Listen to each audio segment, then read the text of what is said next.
si yaruhurutse, nta mutwe nta kibuno ikigira. Igishushanyo mbonera isi yagenderagaho mu gihe cyashize, ubu ngubu si kikigenderaho, cyarahindutse. N'abari kugendera ku byashize, ibyahashize, bakabishaka kubigenderaho muri iyi presenti, ntabwo biri gukunda, bari kwisanga inyuma y'abandi. Kubera ko ubuzima bwarahindutse, isi irahinduka, n'ibiyirimo birahinduka, natwe dusabwa guhinduka, ariko tugahindukana n'ibigezweho, kandi tukaba abera imbere y'Imana. Murakoze cyane. Mbonereho mbashimire, ni ubwa mbere waba wenda ushitse kuri ino channel yitwa Simples Trends.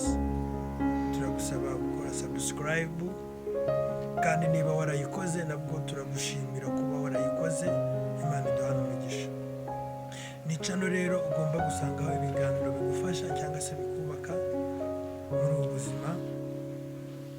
Turanasaba ko hari n'inyunganizi cyangwa se igitekerezo ugize wakiduha, nta kibazo. Hanyuma twihuse gatoya mu ijambo ry'Imana, turagira ngo ducunguze uburyo umwete. Ijambo ry'Imana riravuga ngo abigishwa ubwo bari hamwe mu bwato, bakomeza bafata urugendo berekera ngo, kandi muri ubwo bwato umwami Yesu yari kumwe nabo. Hanyuma ngo Yesu yikira gatoya, arasinzira, aragweka. Ijambo ry'Imana rikomeza ritubwira ngo Yesu akimara gusinzira, abari bari mu bwato basigaye bahagaze, byahise biba ibibazo. Imiyaga iba myinshi, inkubi y'umuyaga iba myinshi, umuyaga urakubita, amazi atangira kuzamuka ajya mu bwato. Bararwana, bakora ibishoboka ngo ubwo bwato babashe kubusubiza ku murongo, ariko ngo benshi muri bo benda gupfa. Barangije barataka ngo ninde udukijije. Ariko hari icyanshimishije muri urwo rugendo bari barimo. Haleluya! Bari bari kumwe na Yesu, ari hagati muri bo, ari kumwe nabo, aryamye asinziriye. Haleluya! Hari igihe Yesu ajya gusinzirana mu rugendo, ugakubitwa muri kumwe, ukababara muri kumwe, ugashavura muri kumwe, ukenda gupfa muri kumwe, aryamye asinziriye mu byawe. Abantu Yesu yasinziranye, uzamura ikiganza. Ndabona turi benshi.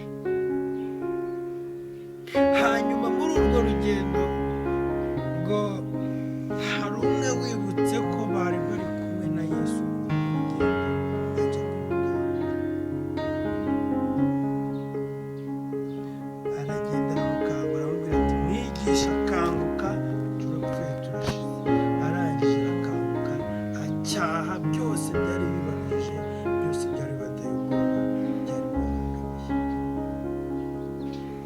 Ndashaka ko tuvuga ku ijambo rivuga ngo kanguka.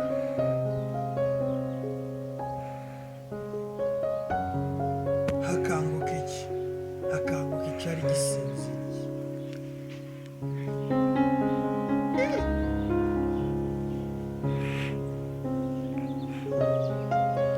Mubumbe wakubanye danje. Sisiteme y'isi guhindukiraho.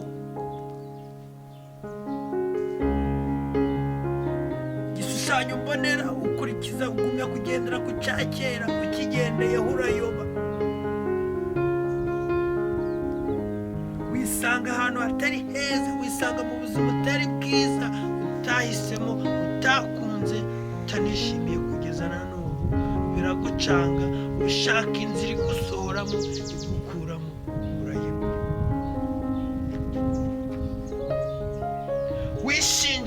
waje kuri Yesu vuga ati uyu niwe wantabara, niwe wamfasha, niwe wanyumva. Araryama arasinzira kandi muri kumwe arakwihorera. Ubonye kwa Yesu ntakirimo ujya kwa Satani, nawe arakwihorera, reka ko atakwitayeho, ubona ntaho uvuye nta naho ugiye, ubura aho ujya.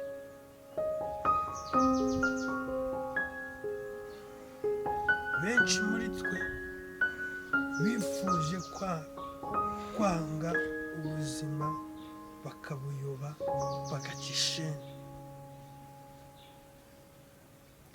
Hari ukubera isi yabahonze, yabakubise, yabajajanze, yabacuze, yabahendaguye, kandi byitwa ko bari kumwe na Yesu. Yesu aryamye asinziriye ari mu rugendo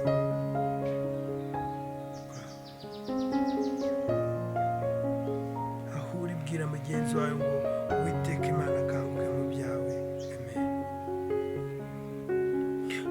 Uwiteka Imana akanguke mu byawe, ye kubisinziramo, akanguke agutabare, agendane nawe.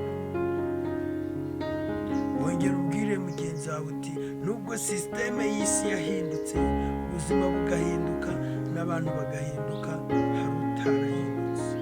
Haleluya. Data wo mu ijuru na n'ubu aracyakora, n'ubu aracyakora. Sisiteme ye iracyari original, kandi aracyakora ibikomeye. Imana ishimwe. Somye ijambo rivuga ngo Uwiteka niwe ukomere